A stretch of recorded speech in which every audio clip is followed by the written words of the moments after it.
This is Kato. Making a third video referencing to anxiety, and just to give you guys a better rundown. You know, anxiety, if I had to pick and choose between doing 20 years in prison or going through 3 months or 4 months or 5 months of anxiety, I'll take the prison time. It is just that bad. Okay. Anxiety it's like a out of control emotion. You know, anxiety is a happiness and it's a sadness. It's an emotion. And a lot of you guys that's going through it, you know, for people that's recovered from it and those who have never experienced it, it is almost impossible to talk to that person when one person is in their right mind and the other person is not. Now, anxiety doesn't allow you to be rational with yourself. You can be talking to your mother, you can be talking to your brothers, sisters, and while in the midst of the conversation, anxiety takes you somewhere where you like, man, what the hell? Why am I thinking like this? Something's wrong with me. Okay.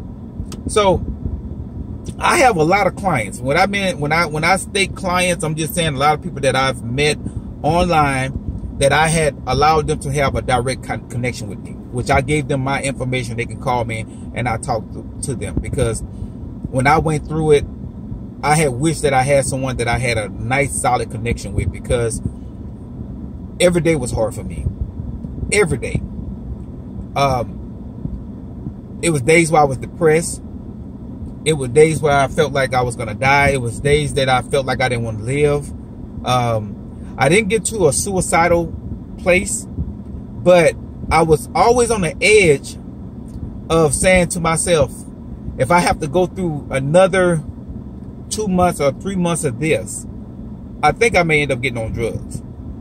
Now, mind me, I have never tested drugs before. I've never smoked marijuana. I've never drank alcohol before. Never done any drugs. Anything that would alter my brain, I never messed with it. Never touched it. So, with that being said, I knew how I was feeling. I knew it wasn't normal, because I had some sense of control on how I think. If I did have anxiety, I knew that they were self-inflicted, meaning things that overwhelmed me and my anxiety went up. But even though I had the anxieties, I still didn't feel like I felt when I was struggling with withdrawals and having the anxieties, if that makes sense. Because the withdrawals anxiety is more of an out of control anxiety. It's more of a, you know, you getting hits of adrenaline, and you're not feeling fearful or wanting that feeling, because the feeling doesn't match up with the actual experience. You know, it's like you don't feel fearful of driving your car or talking to people or going into big buildings or driving, but the adrenaline gives you the feel of anxiousness. Like you feel like, hey, something's about to go wrong. You know, so when I talk to people and I tell people that they're going to be okay, and you have those people who decide that they want to go and search more into the depth of all of these other issues, you know, all they do is it spirals down and becomes something greater, because you're feeding the anxiety. And, you know, some people just don't know how to deal with it, you know, and honestly, I didn't know how to deal with it. I'm not going to sit and tell you I was like badass dealing with anxiety, because I hated it. I did. Like, I was never normal through my process. I wasn't normal. And, you know, it's just the thought of it, you know, it's just like, man, that was rough. That was the hardest part of my life, is going through them 3 or 4 months of anxiety. I never went through nothing like that in my entire life. So I'm just letting you guys know that there is light at the end of the tunnel.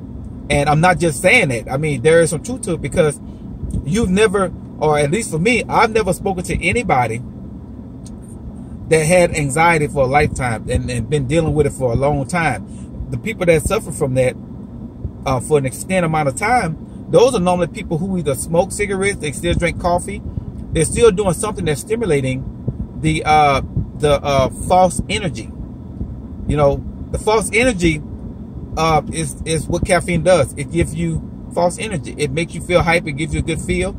And those who are on that pre-workout is horrible. Pre-workout is nothing but junk. All it's going to do is create more problems, heart rate changes, blood pressure, your liver trying to detox that crap, you know. But to say the least, with my experience dealing with people who went through the anxieties from the pre-workout, the caffeine and all that crap, I just give you a number here. Let's say it's 200 people that I've dealt with in the last 90 days. And I can tell you at least 170 people to this day experience the same withdrawals. It's like all y'all identical. You gotta remember, like, I'm talking to everybody and I'm taking in all the information from each individual. So I see better from the outside than I do from the inside, because I can see all the calls that's coming in and all the complaints that people are saying, hey, this is how I'm feeling, and I really feel bad, and you know, is it gonna ever go away? And no matter how much I repeat it to them, they still feel like it's never gonna end. And they will call me one day and they will say this, and I'm talking to whoever watching this video. It's like I said, there's people that's probably gonna watch this video that know that I've already spoken to them, but there are several other people that I've also spoken to that's saying the same thing. I'm never gonna get better. When is it gonna end? I'm on 70 days. I'm on 90 days. I'm on 95 days. I'm actually 110 days. You know, but nobody look at the positive. You're still living, and you're creating physical problems because you believe something's physically wrong with you. So I'm gonna fix this problem for you. Mentally, going through anxiety, that is a mental illness by itself. It is a mental illness, but there's no need for you to feel like you have to deal with this shit forever. Nah, this shit goes away. It's just a drawback. Your body is not gonna self-inflict harm to itself. It's not gonna allow itself to just go down. It fixes itself. And if it has to shut down your brain to calm your ass down, it will do that. That's what I learned. And you have to surrender to the experience. It is definitely the hardest thing to do, because it's easy for me to say it, but when you're experiencing it for yourself, it is hard. It is very hard. And I know I went through it. And I was one of those people just like y'all that would talk to someone, and I just thought maybe I wasn't going to get better. I did think that, okay, this shit is going to last forever, because this person said they got past it in 30 days. And this person said it was only 2 weeks for them. You know, like, that's bullshit. So what I had to do was own my experience, not somebody else's experience. I own my experience. And so I decided to want to hear only positive stuff. I didn't want to hear nothing negative. I didn't want to talk to nobody negative. That negative shit, all it does is keep you down and keep you feeling bad. Anxiety is going to have its own term. It's going to have its own experience. It's going to have its own deadline. I don't care if you want to pray to God. You can pray as much as you want. You can go find yourself going to church if you want. If you wasn't going. But anxiety is going to run its own course. Right? It has a deadline. Them 90, 120 days, it has a deadline. If you're eating right, if you're doing the right thing, it's going to end. Now, the thing you want to do is, through the experience, you want to do whatever it takes to help cope with it throughout the day. When I say coping with it, I didn't want to go run. I didn't want to eat. But I've made myself run because it gave me 3 hours of feeling better. I made myself eat, because it gave me enough energy to be strong enough to fight through that experience. But if I don't eat, I'm subject to going through that emotional breakdown because I don't have no energy to withstand it. So I have to eat. So you have to force yourself to eat. The other experience that I went through, when you start regaining your appetite, once your appetite started coming back and you started eating a little bit, that is the first sign the recovery is finally coming towards an end. It doesn't mean that you're not going to experience this. It's just saying that it's coming towards an end. That means that your conscious way of thinking is actually becoming stronger than your subconscious. And that's the feeling you want. It's saying that, okay, I want to be able to feel some kind of way, but not feel the experience of the adrenaline and the anxiousness. I don't want to feel that. So when you get your mind back to its regular, or it's becoming back to normal, you start having those controls back. As far as trying to look towards the future, because we know anxiety creates this false illusion of future threats. You know, it makes you feel like something's going to go wrong. So what I try to do is not focus on future things. What I try to not focus on is trying to determine in my head what the outcome is going to be. I was fighting to stay away from that because it spirals down into some other deep, dark place. So it wasn't easy. I'm telling y'all about this, but it wasn't as easy as I'm explaining it. It was really hard for me, but I managed, and I think I had a better experience than some of the people that's watching this video, or some of the people who went through this experience, or that's going through it right now. But I was one of those type of people. I surrendered to it to a point to where I just say, you know what, it is what it is. I'm just gonna let it take me, because I can't fight it. Because the more you fight it, the harder it takes you. You know, and I honestly, I did not go to a doctor. I didn't go to get a CAT scan, MRI. I didn't do none of that stuff. I said to myself, when I read that you get better, that's all I need to hear.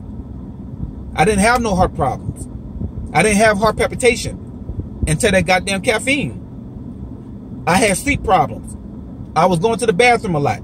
Every goddamn 5 minutes, I'm going to that bathroom, especially like around 10:30 at night. I went to the bathroom, pissed at 10:30. 10:45, I'm going to the bathroom again. It's like every time I drink water, I was just pissing it right back out.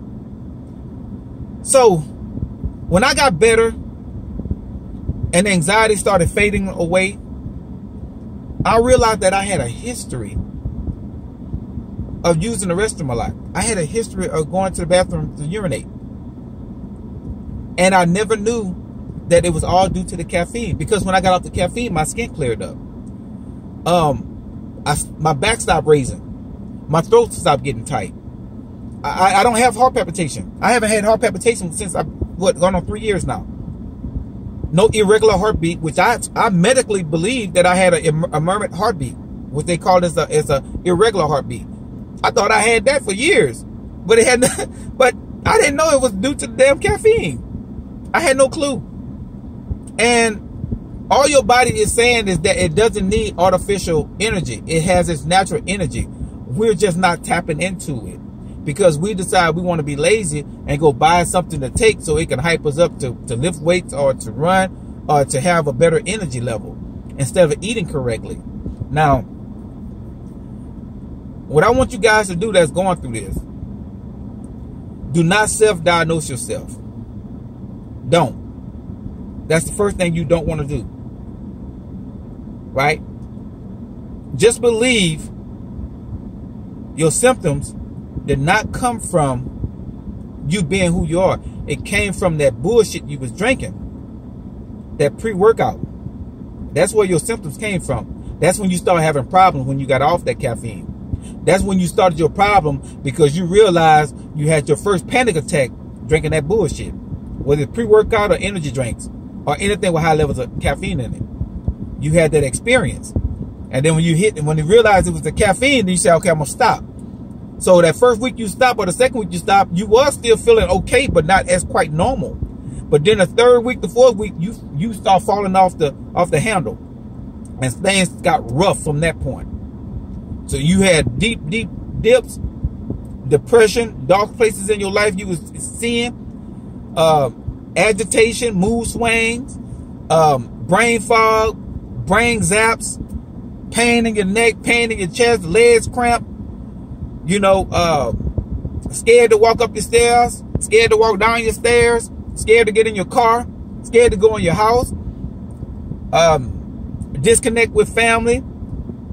Everybody asking what's wrong. They know something's wrong with you. Yeah, goddamn it, something is wrong with you. You have a mental illness now. You don't shock your brain to a point to where it has to start over again. And when them walls come down between your subconscious and your conscious, all that shit is just bogged in your mind at one time. All your fears, all your confidence, all that shit is in one little spot of your head. It's just sitting up there. And guess what? You cannot no longer have rational thoughts. You can't be rational now, because your conscious and your subconscious all blend in together. And it just takes time before they go back and before that wall separate them and put them back in their spaces. Until then, you know, that experience, you have to go through it. And I wish the best for all of you guys that's watching this video, because you do get better. And I seen a video that real quick, I seen Will Smith in one of his videos, and he took that pre-workout, and I remember they videoed him live, and I remember the response he gave the next day. He was saying his head was hurting real bad after that. You know, it's that shit is bad. Pre-workout is bad, guys. And for those who drinking that shit right now, you will experience some anxiety at some point, and you will be online looking up what's wrong with me, why this is happening to me. That pre-workout is bullshit. The pre-workout is almost drinking like 2 cans of Red Bull in one little bottle. That's how strong that pre-workout is. It's 2 times stronger than Red Bull, and y'all drinking that shit, trying to get your workout. I didn't even drink no pre-workout. And I mean, I don't know if you guys can see, but I mean, I'm pretty much, I ain't gonna say swole or nothing like that, but my physique is almost perfect. And I don't take none of that shit. I don't take no supplements or nothing. I go in that gym and deal with the pain to get my gains. Bottom line, I sleep like a baby. 9:30, 10 o'clock, I'm finna fall asleep anyway. I'm gone. And I sleep quiet. I wake up clockwork. I don't need a timer. Every morning, I'm up at 5:30. I don't need a timer. 3 years ago, I couldn't tell you that. I couldn't sleep. I was waking up 2 o'clock in the morning, clockwork. 3 o'clock, couldn't go back to sleep. Then I finally go back to sleep. Then I got to get up for work. It's like, that's how it was running with me. And my thinking, you know, I can remember anything, because that caffeine had me doing that. But now without the caffeine, you know, your memory is not as great. I know that my eyes, my vision was very blurry for a minute. But when I got past the withdrawals, after about 3 or 4 months, I still dealt with the blurry vision for like maybe 2 or 3 months later, and my lower back was bothering me. But after that, everything came back to normal. It just took a little bit longer for the physical to actually, you know, go back to standard functioning. So, but I'm better now. I'm actually, I mean, I feel like 110%, you know, like, so the mental problems, I mean, they're ceased. I mean, like, I don't even struggle with that. You know, my brain seems to be operating like it should. The thoughts I want to think, I can think them out. The excitement that I want to feel, I can actually think about it and be excited. I can think of something and actually feel it. Before, I couldn't do that. It's just impossible. You know, it's like you just standing there, people talking to you, and you just detached from your body. Never in my life would I thought I would have experienced this. And I can honestly say, I thank God for the experience, because it gave me an open mind about people who struggling with mental problems, because it's temporary, and they just need somebody that can listen to them and tell them that they're going to be fine, because that's all you guys are looking for is reassurance. The reassurance gives you a feel good, because you feel like you're not by yourself. And when you know something's wrong with you, it's not because you're crazy, it's because you're aware that you're not right. And that's how you know it's nothing wrong with you. Anytime you can identify that you're not normal like you should, and you know how you're supposed to feel, it's because it is not normal. And therefore, it tells me that you are in tune with yourself. You know exactly who you are. That means you're not crazy. So, trust me on that. But anyway, let you guys go ahead, and if y'all need to leave a comment, go ahead and leave a comment. But I hope this little video helped you guys out. And if y'all have any questions, you know how, you see the link down there. Just, you know, send a question, ask questions, like the comment, leave a comment. You know, but anyway, that's what I'm here for. This is Kato. Holla back at you guys later.